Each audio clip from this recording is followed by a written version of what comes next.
Oh, this is beautiful.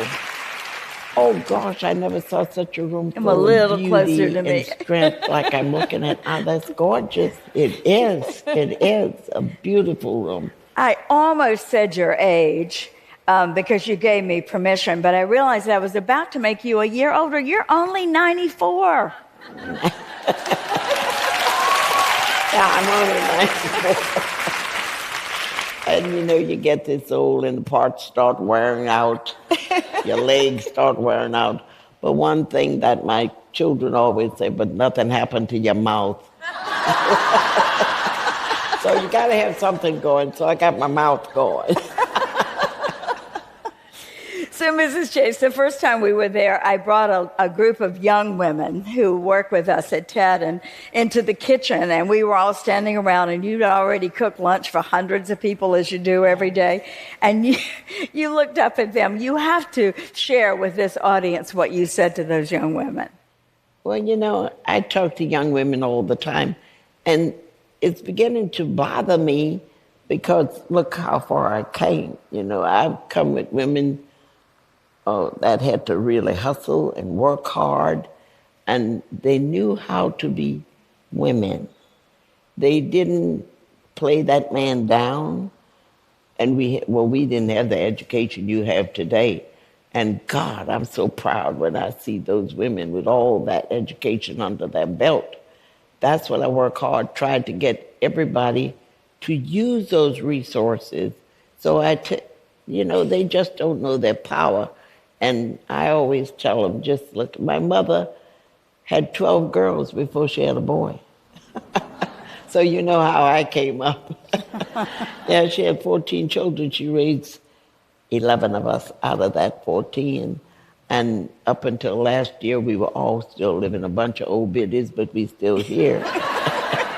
And sometimes we can be just cantankerous and blah, blah, blah, blah, blah, but we still go. I'd love to see women. You don't know what it does for me to see women in the position that you're in today. I never thought I'd see that. I never thought I'd see women be able to take places in positions that we have today. It is just a powerful thing. I had a young woman come to me. She was an African-American woman. And I said, well, what do you do, honey? She said, I am a retired Navy pilot. Oh, God, that just melted me because I knew how hard it was to integrate that Navy. You know, the Navy was the last thing to really be integrated. And that was done by Franklin Roosevelt as a favor to an African-American man, Lester Granger, that I knew very well. He was the national head of the National Urban League back there. And when Roosevelt asked him, he wanted to appoint Lester as maybe one of his cabinet members. Lester said, no, I don't want that. All I want you to do is integrate that Navy. And that was what Franklin did. Well, Franklin didn't live to do it, but Truman did it. But when this woman told me, I have flown everything there is to fly, bombers, all kinds of planes. It just melted me, to see how far women have come. And I told her, I said, well, you could get in the space program. She said, but Miss Chase, I'm too old. She was already 60-some years old, and you're over the hill then. Person. They don't want you flying up in the sky at 60-some years old. Stay on the ground. But when I meet women, and today everybody comes to my kitchen, as you know that, and it upsets Stella, my daughter. She doesn't like people coming in the kitchen, but that's where I am, and that's where you're going to see me, in the kitchen. So when they come there, I meet all kinds of people. And that is the thing that really uplifts me, is when I meet women on the move. When I meet women on the move, it is good for me. Now, I'm not one of these flag-waving women. You're not going to see me out there waving. No, I don't do that. No, I don't do that, and I don't want any of you to do that. Just be good women. And my mother taught us, She was tough on us. And she said, you know, Leah, gave us all this plaque. To be a good woman, you have to first look like a girl. Well, I thought I looked like a girl.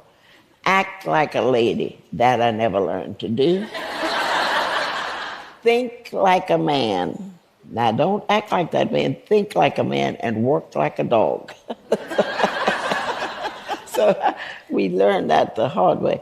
And they taught you that. They taught you what women had to do. We were taught that women control the behavior of men. How you act, they will act. So you got to do that. And I tell you all the time, you know, don't play this man down. It upsets me when you may have a husband that maybe he doesn't have as much education under his belt as you have, but still you can't play him down. You got to keep lifting him up because you don't want to live with a mouse. So you want that man to be a man and do what he has to do. And anyway, always remember, he runs on cheap gas. So fill him up with cheap gas. And then you got him. But it's just so interesting. It's just... you have to give us a minute to take that in. But I heard this young lady speak before I came out. She was so beautiful, the way and I wished I could be like that. And my husband, poor darling, I lost him after we were married 70 years. Didn't agree on one thing. Never agreed on nothing. But we got along together because he learned to understand me. And that was just hard, you know, because he was so different. And that lady reminded me, I said, if I would have just been like her, Dookie would have really loved it if I could. But I wasn't. I was always pushy, always moving, always doing this. And he used to come to me all the time and he said, honey, God's going to punish you because you're just not grateful. But it isn't that I'm not grateful. But I think as long as you're living, you got to keep moving. Got to keep trying to get up, do what you got to do. You cannot sit down. You have to keep going. Keep trying to do a little bit every day. Every day you do a little bit, try to make it better. And that's been my whole life. Well, I came up in the country, small town, had to do everything, had to haul the water, had to wash the clothes, do this, do that, pick the dumb strawberries, all that kind of stuff. But still, my daddy insisted that we act nice, we kind. And that's all. And I heard this young woman, oh, she sounds so beautiful. She just, I said, I wish I could be like that. Mrs. Chase, we don't want you to be any different than you are. There's no question about that. Let me ask you, this is why it's so wonderful to have a conversation with someone who has such a long view to remembering Roosevelt and the person he did that favor for. I mean, what is in your head and your mind and what you have seen and witnessed? One of the things that it's good to remember always is that when you opened that restaurant, whites and blacks could not eat together in this city. It was against the law. And yet they did at Dookie Chase. Tell me about that. Well, my mother-in-law first started this. And the reason she started it because her husband was sickly. And he would go out and people from Chicago and all the places, you would call his job a numbers runner. But in New Orleans, we were very sophisticated. So it wasn't a numbers runner, it was a lottery vendor.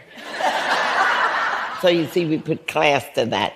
But that's how he did. And he couldn't go from house to house to get his clients and all that.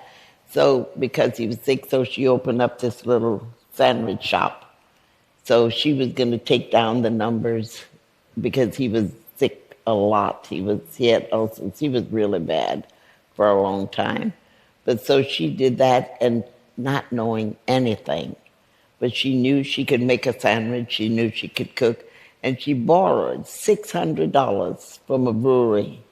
Can you imagine starting a business today with $600? and no knowledge of what you're doing. And it just amazed me of what she could do. She was a good money manager. That I'm not. My husband used to call me a bankrupt sister. Becomes a bankrupt sister. She'll spend everything you got, and I would, But you know. you kept the restaurant open, though, I kept it open. Even in those times of controversy when people were protesting and almost boycotting. I mean, it was a controversial move that you and your husband made. It was, and I don't know how we did it, but as I said, my mother-in-law was a kind person, and you didn't have any African Americans on the police force at that time. They were all white. But they would come around, and she would say, "Baby, I'm going to fix you a little sandwich." So she would fix them a sandwich, give them a little. Today they would call that bribery. But she was just that kind of person. She liked to do things for you. She liked to give. So she would do that. Maybe that helped us out because nobody ever bothered us. We had Jim Dombrowski, all the Ben Smith who started all kinds of things right in that restaurant, and nobody ever bothered us. So we just did it. Excuse me, Senator. You talked to me that day about the fact that people considered the restaurant a safe haven where they could come together, particularly if they were working on civil rights, human rights, working to change the laws. Because once you got inside those doors, nobody ever bothered you. The police would never come in and bother our customers, never. So they felt safe to come there. They could eat, they could plan. All the Freedom Riders, that's where they planned all their meetings. They would come and we would serve them a bowl of gumbo, some fried chicken. So I said, we changed the course of America over a bowl of gumbo and some fried chicken. I would like to invite the leaders now, just come have a bowl of gumbo and some fried chicken. Talk it over, we go out and we do what we have to do. And that's all we did. Could we send you a list to invite to lunch? Yeah, invite. Because that's what we're not doing. We're not talking. Come together. I don't care if you're a Republican or what you are. Come together. Talk. And I know those old guys. I was friendly with old guys like Tip O'Neill and all those people. They knew how to come together and talk. And you would disagree, maybe that's okay. But you would talk and we would come to a good thing and meet. And so that's what we did in that restaurant. They would plan the meeting. Oretha's mother, Oretha Haley's mother, she was big in CORE. Her mother worked for me for 42 years. She was like me. We didn't understand the program. Nobody our age understood this program. And we sure didn't want our children to go to jail. Oh, that was God. But these young people were willing to go to jail for what they believed. We were working with Thurgood and AP Turo and all those people with the NAACP. But that was a slow move. We would still be out here trying to get in the door waiting for them. But is that Thurgood Marshall you're talking about? Thurgood Marshall. But I love Thurgood. He was a good move. But they wanted to do this without offending anybody. I'll never forget AP Turo. But you can't offend the white people. Don't offend them. But these young people didn't care. They said, we're going. Ready or not, we're going to do this. And so we had to support them. These were the children we knew, Virgil's children. We had to help her. And they brought the change. And they brought the change. It was hard, but sometimes you do hard things to make changes. And you've seen so many of those changes. The restaurant has been a bridge. You have been a bridge between the past and now, but you don't live in the past, do you? You live very much in the present. And that's what you have to tell young people today. Okay, you can protest, you can do, but put the past behind you. I can't make you responsible for what your grandfather did. That's your grandfather. I have to build on that. I have to make changes. I can't stay there. and say, oh, well, look what they did us then, look what they did us now. Now, you remember that, but that makes you keep going on. But you don't harp on it every day. You move, and you move to make a difference. And everybody should be involved. My children said, Mother, don't get political, you know. Don't get political because, you know, we don't like that. But you have to be political today. You have to be involved, be a part of the system. Look how it was when we couldn't be a part of the system. When Dutch Muriel became the mayor, it was a different feeling in the African-American community. We felt a part of things. Now we got a mayor. We feel like we belong.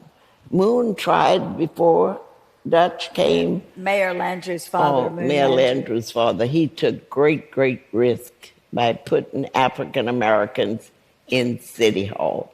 He took a whipping for that for a long time. But he was a visionary, and he did those things that he knew was going to help the city. He knew we had to get involved. So that's what we have to do. We don't harp on that. We just keep moving. And Mitch, you know, I tell Moon all the time, you did a good thing, but Mitch did one bigger than you and better than you. When he pulled those statues down, I said, boy, you're crazy. You're crazy.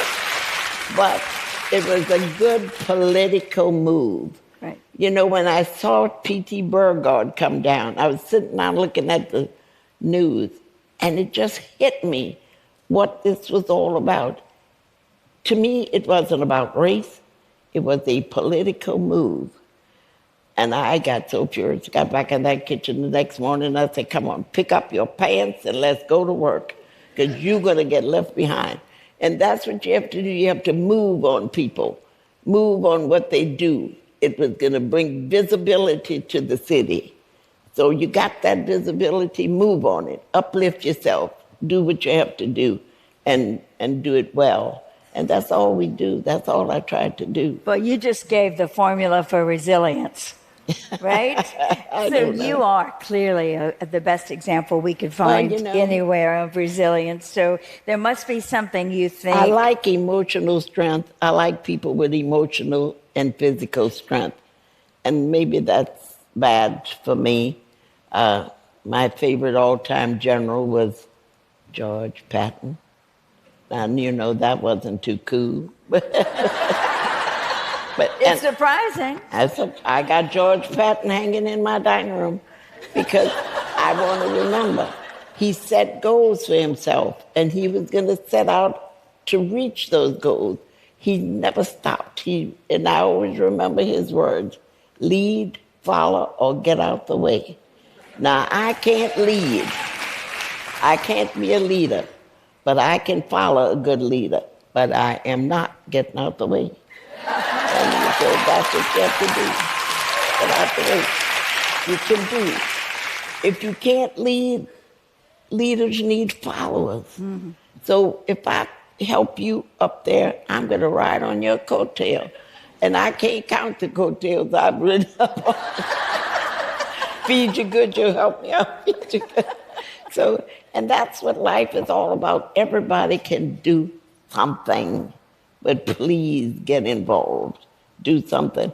The thing we have to do in this city, in all cities, mamas have to start being mamas today.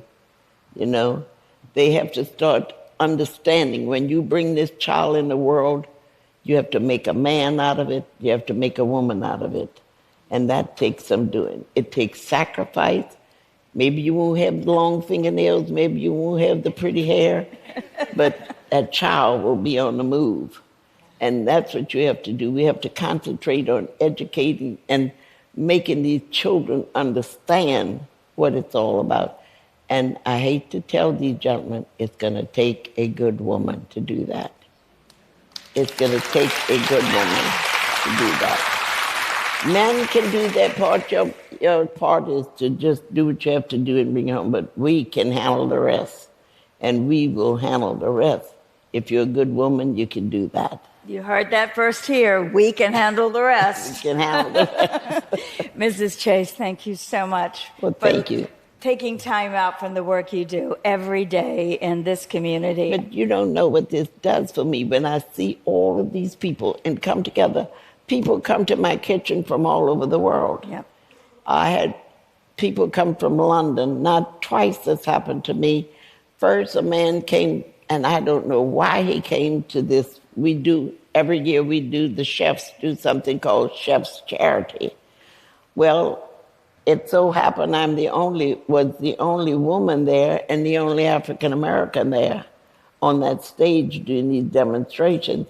And I would not leave till I saw another woman come up there too. I'm not going up there. They're going to carry me up there till you bring another woman up here. And so they have another one now, so I can step down. But this man was from London. So after that, I found the man in my kitchen. He came to my kitchen. And he said, I want to ask you one question. Okay, I thought he was going to ask me something about food. Why does all these white men hang around you? What? I couldn't understand. He couldn't understand that. I said, we work together. This is the way we live in this city. I may never go to your house. You may never come to my house. But when it comes to working, like raising money for this special school, we come together. That's what we do. And still here comes another man, a woman, elegantly dressed about a month ago in my kitchen. She said, I don't understand what I see in your dining room. I said, what do you see?